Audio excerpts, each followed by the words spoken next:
Stop explaining your feelings to people who already decided not to understand you. Have you ever noticed that some people only seem to understand you after you explained yourself 10 different ways? You explain how you feel. You explain why something hurt you. You explain what you meant. And somehow they act like they don't understand. And no matter how many times you explain, you still feel misunderstood. After a while, you start wondering, maybe I didn't say it the right way. Maybe I should have used better words. Maybe I should have explained it again. But I remember the moment that made me see this differently, and I'll explain it to you in a minute. Because sometimes it's not that you're explaining yourself wrong. Sometimes they were never trying to understand you. Hi, I'm Ty Love, and this is Love Without Chasing. This is my series, What I Wish I Knew Sooner About Love, where I share honest conversations about lessons I had to learn the hard way. So maybe someone listening can learn them in a more gentle way, especially when it comes to love, self-trust, and choosing ourselves. And today I want to talk about something that happens so quietly in relationships when you start feeling like you have to constantly explain yourself just to be understood. One of the things I wish I knew sooner about love is this. Healthy love doesn't require you to constantly defend your feelings. For a long time, I thought explaining myself over and over was just a part of communication. I thought maybe I needed to say things better, be calmer, choose my words carefully. But eventually I realized something I wish I understood much earlier. There's a difference between being heard and trying to prove your feelings are valid. And those two things feel very different. Sometimes it starts small. You tell someone something bothered you, and instead of listening, they dismiss it. Or they say something like, "You're too sensitive."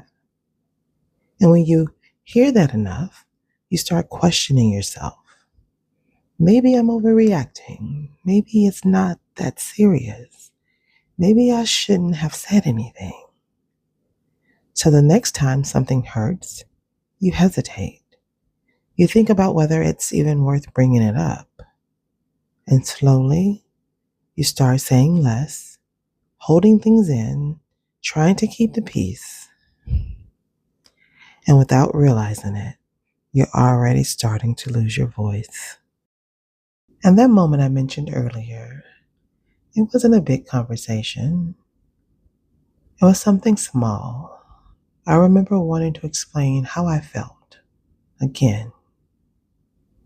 And I stopped because I realized I had already explained it more than once. And in that moment, it hit me.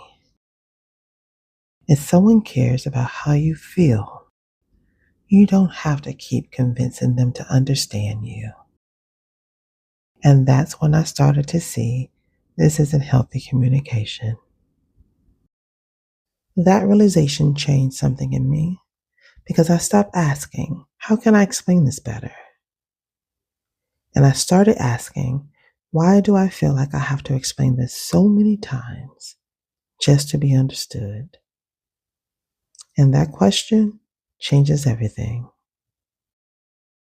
One of the hardest things I had to accept is that love shouldn't feel like a constant effort to be understood. You should feel heard, respected, considered. Because when love is healthy, you don't feel like you have to defend your feelings. You feel safe enough to simply share them.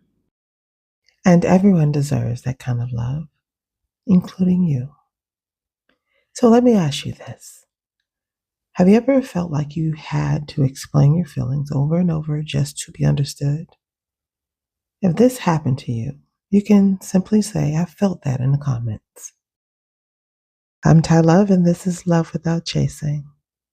Around here, we don't chase love. We choose it. And I'll see you at the next episode.